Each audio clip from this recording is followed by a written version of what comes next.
Saludos oyentes de radio, gracias por escucharnos en la noche de este martes 21 de enero del año 2025. Los agentes de la Unidad Central Operativa de la Guardia Civil estaban analizando el segundo teléfono que le habían incautado al comisionista Víctor de Aldama, cuando de repente encontraron varias fotografías de unos documentos que al parecer tienen información sensible o delicada sobre el presidente del Gobierno de España, Pedro Sánchez. En otra de las fotografías que aparece en ese teléfono móvil, sale un sobre que es el que contendría esos documentos. La UCO también encontró en ese teléfono móvil mensajes cruzados entre Víctor de Aldama y un colaborador suyo llamado Luis Alberto Escolano, hablando de la importancia que tendrían esos papeles. Hoy el Confidencial cuenta que el juez de la Audiencia Nacional, Santiago Pedraz, está buscando el misterioso sobre.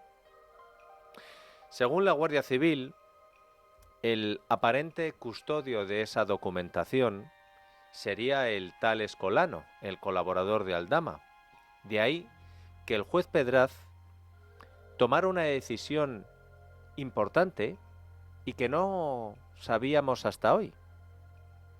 La decisión es que a mediados del pasado mes de diciembre ordenó un registro en las dos viviendas que tiene el colaborador de Aldama.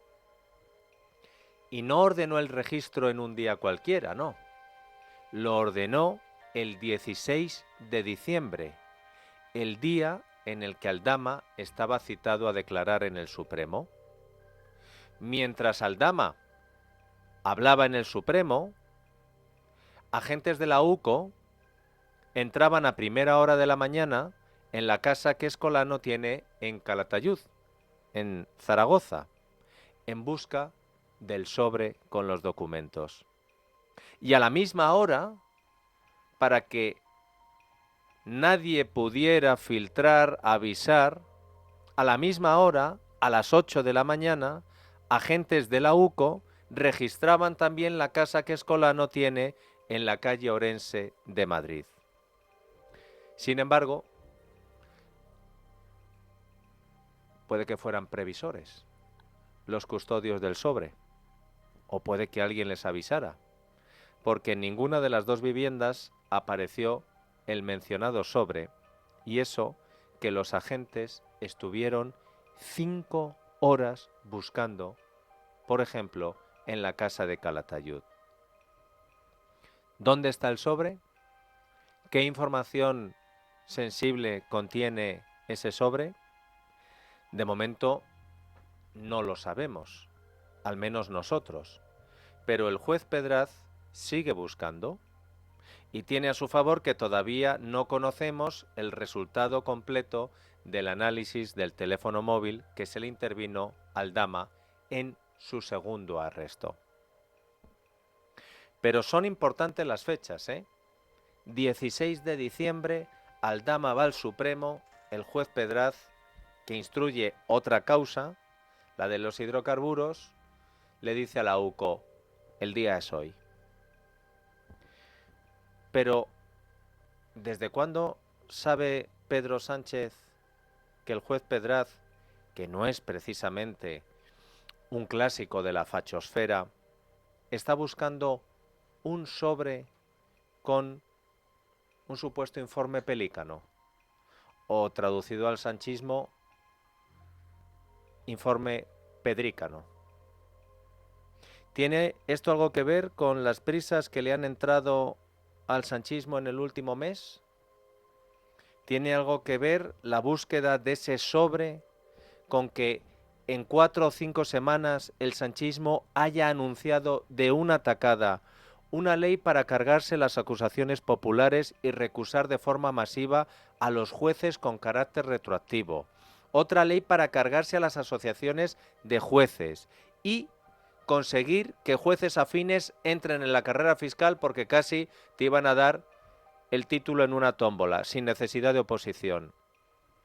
Que Sánchez, en esas mismas semanas, nos hayamos enterado de que no solo ha cambiado de móvil, sino que cambió hasta de número de teléfono. Que haya anunciado un nuevo plan para proteger los teléfonos del gobierno y haya destituido de forma fulminante al presidente de Telefónica y nombrado a uno nuevo en el mismo sitio, es decir, en la Moncloa, con la Operación Matilde. ¿El informe Pedrícano tiene algo que ver con la Operación Matilde? Ya dijo la UCO que Aldama era el nexo corruptor de todas las tramas de corrupción que ahora mismo afectan al sanchismo. Una de esas tramas, puede que la más gorda en dinero defraudado, es la trama de los hidrocarburos. Hoy también ha trascendido otro informe de la UCO que revela varias cosas importantes. Entre ellas, cómo funcionaba la trama de los hidrocarburos y el papel que desempeñaban Aldama y su socio Claudio Rivas. Estaban en la cúspide de esa organización criminal supuesta, según la justicia. Pero es que además, la UCO detectó una llamada entre Víctor de Aldama y Carlos Ocaña. Carlos Ocaña es el amigo del presidente con el que hizo el libro de su tesis, el famoso libro y la famosa tesis. Cuando se montó el escándalo, Carlos Ocaña encontró refugio como directivo del Real Madrid, pero como no es suficiente con ser directivo del Real Madrid para el amigo de Sánchez, Sánchez le encontró también un refugio en el Consejo de Administración de Telefónica cuando la SEPI, María Jesús Montero, se gastó 2.400 millones de euros de los españoles para comprar el 10% porque había que compensar a los saudíes. Ese es el inicio de la Operación Matilde. Según la UCO, Aldama estableció comunicación con Carlos Ocaña. Al recibir la llamada, Ocaña le dijo a Aldama que tenía grabado su móvil, pero que no recordaba por qué. Y Aldama, que se las sabe todas y se acuerda de todo, le dijo que es que habían coincidido en la visita a España del gobernador de Oaxaca. Después de esto, Aldama aprovechó para decirle que tenía un amigo dedicado al sector del petróleo y que le había pedido que mediara con el Real Madrid para establecer algún tipo de patrocinio. Ocaña le pidió a Aldama que lo pusiera en contacto con ese empresario. Les decía antes que el informe de la UCO revela cómo funciona la trama, qué función desempeñan los miembros. La Guardia Civil habla de una organización criminal jerarquizada, una estructura criminal con poder económico e influencia social y capacidad corruptora. En el atestado que hemos conocido hoy, se dice que sin los contactos de Aldama y sin la experiencia de Rivas, la organización criminal no habría tenido ninguna capacidad operativa ni delictiva. También se dice que esta red habría ocultado 73 millones de euros en Colombia, China, Suiza, Emiratos Árabes, Portugal y República Dominicana. Sobre la investigación del fraude de hidrocarburos le han preguntado a la ministra portavoz, Pilar Alegría, en la rueda de prensa posterior al Consejo de Ministros. La habitualmente locuaz portavoz Alegría parecía hoy con este asunto un tanto parca en palabras. Le quiero preguntar por el escándalo de hidrocarburos y las actuaciones de la UCO, sobre todo más que por lo que hemos conocido hoy, por el hecho de que en los últimos años se han abierto un buen puñado, una decena de macrocausas por un fraude similar y todos parecen tener la misma operadora. ¿Qué cree el Gobierno que se puede hacer en ese sentido para paliar una situación o unos escándalos como los que estamos conociendo? Pues la que siempre hemos dicho desde esta mesa y desde cualquier lugar que nos han preguntado: colaborar con toda la máxima transparencia colaborar con la UCO, colaborar con la justicia, y esa transparencia, esa disponibilidad siempre la van a encontrar, por supuesto, en nombre de este Gobierno. Tanto quiere colaborar el Gobierno de Sánchez con la justicia y con la UCO, que para colaborar con la justicia lleva en menos de un mes 2 o 3 proposiciones de ley, normas para cargarse a la justicia, y tanto quiere colaborar con la UCO que, según The Objective, las cloacas socialistas habrían diseñado una operación para cargarse la credibilidad de la UCO, ofreciendo un pacto con la Fiscalía a algunos de los empresarios salpicados por la trama de hidrocarburos para que hablaran mal de la UCO.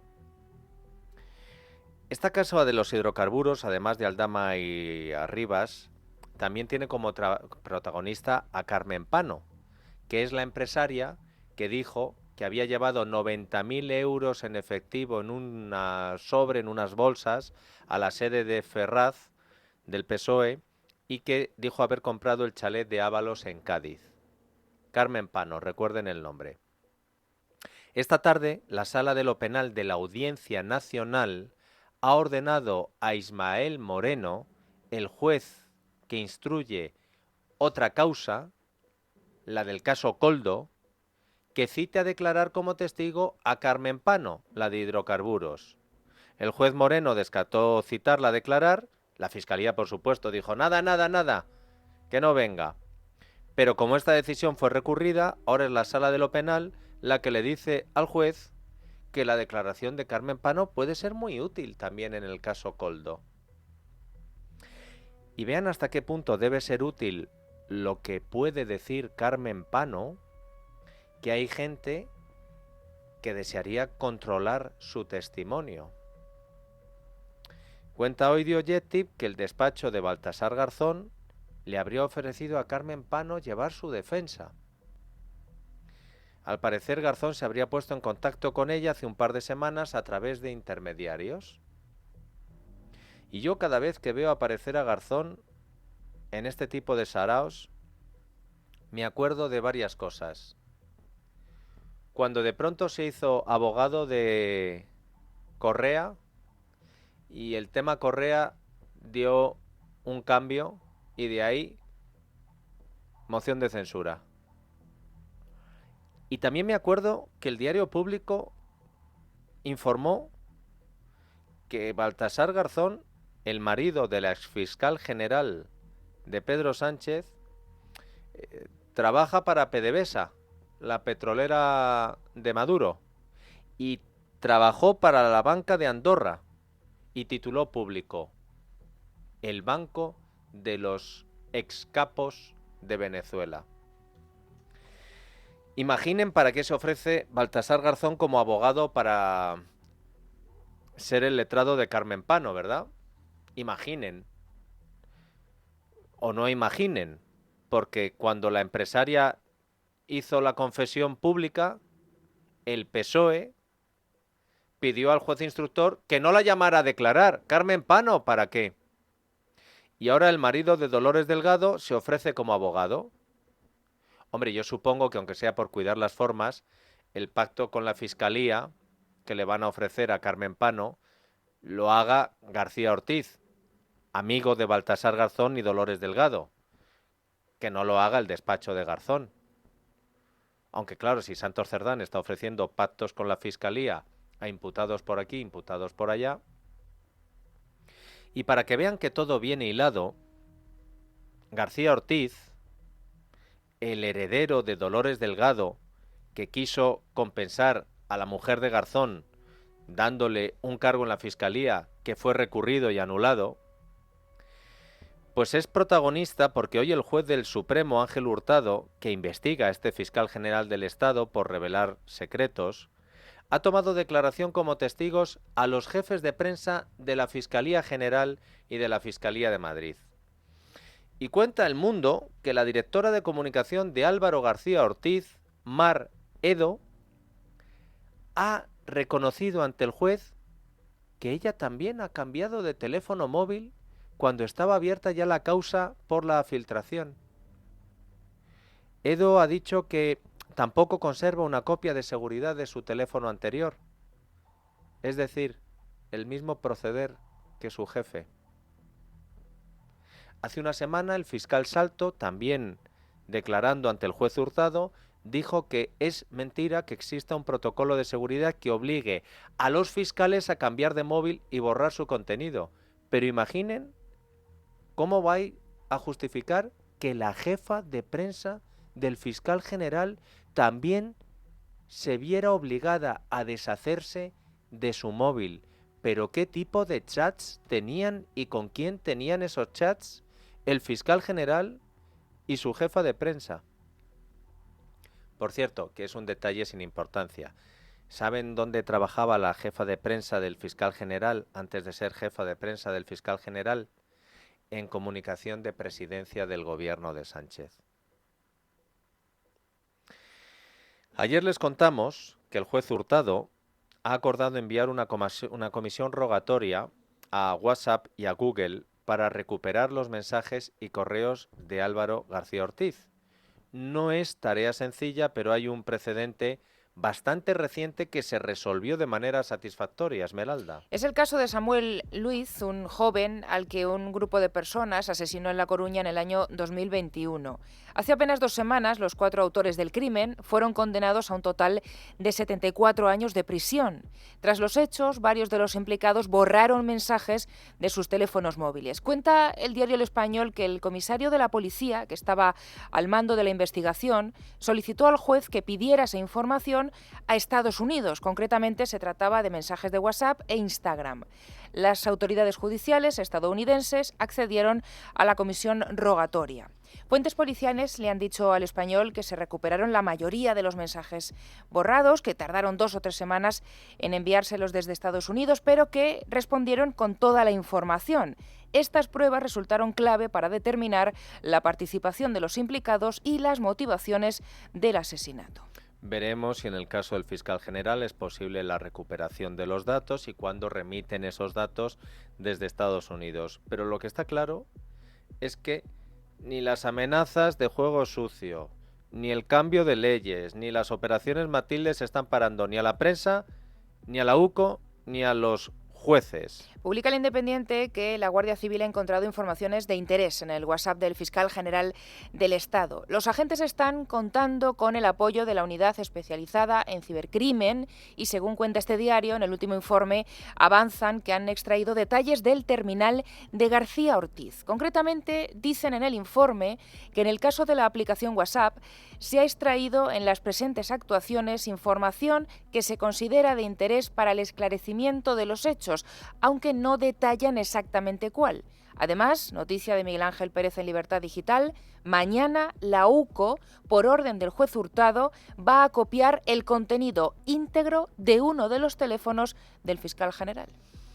Y siguiendo con las tecnológicas, que no tecnocasta, que diría Sánchez, mañana es un día importante. Sí, lo es porque el juez de Juan Carlos Peinado, que investiga a la mujer del presidente Begoña Gómez, va a interrogar como testigos a los representantes de Google, España, Indra y Telefónica sobre sus inversiones a fondo perdido en el software de la Complutense del que se sospecha que se habría apropiado Begoña Gómez. Este miércoles también van a declarar ante el juez Peinado, además, la empresa Arsis Internet por el registro de la plataforma transformats.org y de nuevo los ex vicerrectores de la Complutense, Juan Carlos Doadrio y José María Coello de Portugal.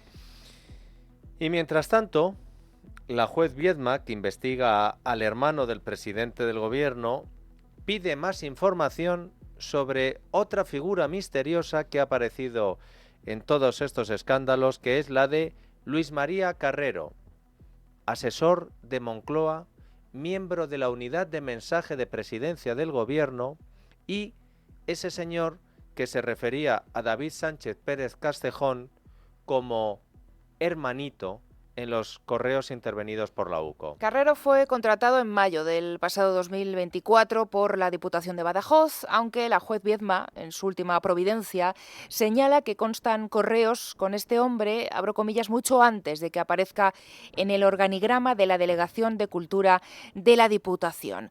Por este motivo ha pedido más información sobre él. Concretamente, le ha pedido a la Diputación de Badajoz que le envíe a la mayor brevedad posible toda la documentación completa relativa al procedimiento de creación y de adjudicación del puesto de trabajo. Yo creo, Esmeralda, que la juez Viedma tiene un toque masoca, porque todavía no ha conseguido saber quién creó el puesto de trabajo de David Sánchez o Azagra 009, a ver si va a conseguir antes la información sobre quién dijo que necesitaban a alguien de la unidad de mensaje de Moncloa en la Diputación de Badajoz para hacer seguimientos a David Sánchez Azagra y ser casi su sombra.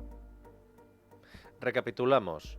El juez Pedraz busca un sobre con una documentación supuestamente sensible para Pedro Sánchez, que apareció ese sobre y esa documentación fotografiada en uno de los móviles de Aldama. El amigo de la tesis de Sánchez y nuevo consejero de Telefónica por gracia de Sánchez también conocía a Aldama. Garzón tratando de que Carmen Pano, la de los sobres con dinero en Ferraz, no cante. La jefa de prensa del fiscal general reconociendo ante el juez que ella también se deshizo de su móvil.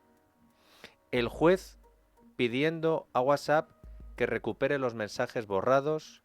La UCO recuperando parte de esos mensajes. ¿Qué le falta a esta película? Y no me refiero ni a Julia Roberts ni a Denzel Washington. Pues le falta que los malos tengan una unidad de asuntos sucios para borrar pruebas. Según ha adelantado el Confidencial, 2 de los abogados del equipo jurídico de Alberto González Amador, pareja de Díaz Ayuso, y el arquitecto que reformó su vivienda, han sufrido robos en sus casas. A la abogada Guadalupe Sánchez le sustrajeron el pasado 10 de enero su ordenador portátil que utilizaba para el trabajo. A esto hay que añadirle que al fiscalista Carlos Neira le registraron su segunda residencia, que es donde estuvo en Navidad y desde donde trabajó en el caso. Sin embargo, no se llevaron nada porque no tenía en ese domicilio ningún dispositivo informático. Neira ya había denunciado el hackeo a su correo electrónico. Y a todo esto hay que sumarle que ya el propio González Amador se encontró el pasado diciembre con que habían abierto su coche en el garaje de su trabajo y que no se llevaron las tarjetas de crédito ni una pequeña cantidad de dinero efectivo que llevaba en el vehículo. También denunció que había observado un coche sospechoso con múltiples antes en el techo en los que había alrededores de su domicilio. Si es una vez, vale. Si son 2, hombre. Si ya es normal que cuando no pegan tiros a la ventana del coche de Aldama entran en las casas de los jueces o le roban el portátil a veces al Colegio de Abogados de Madrid, a veces a los abogados de Ayuso, le mandan paquetes bomba a jueces molestos. A ver si va a dejar de ser esto casualidad. Y con este panorama es donde ustedes tienen que ser comprensivos y entender que hoy en Moncloa estuvieran mucho más pendientes de lo sucedido ayer en Estados Unidos, en Washington, que de lo que pasa aquí. Porque al fin y al cabo, en Estados Unidos coincidieron ayer 2 circunstancias históricas que deben interesar mucho a Pedro Sánchez. El presidente entrante de Estados Unidos es el primero en la historia que gobierna habiendo sido condenado por la justicia, pero indultado por las urnas. Y el presidente saliente de Estados Unidos es el primero en la historia que 5 minutos antes de que termine su mandato concede indultos preventivos a varios miembros de su familia y a varios altos cargos de su administración. Me temo que cualquiera de estos 2 modelos pueden servir de inspiración al inquilino, no de la Casa Blanca, sino de la Casa Roja.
La noche de Dieter, con Dieter Brandau, en Es Radio.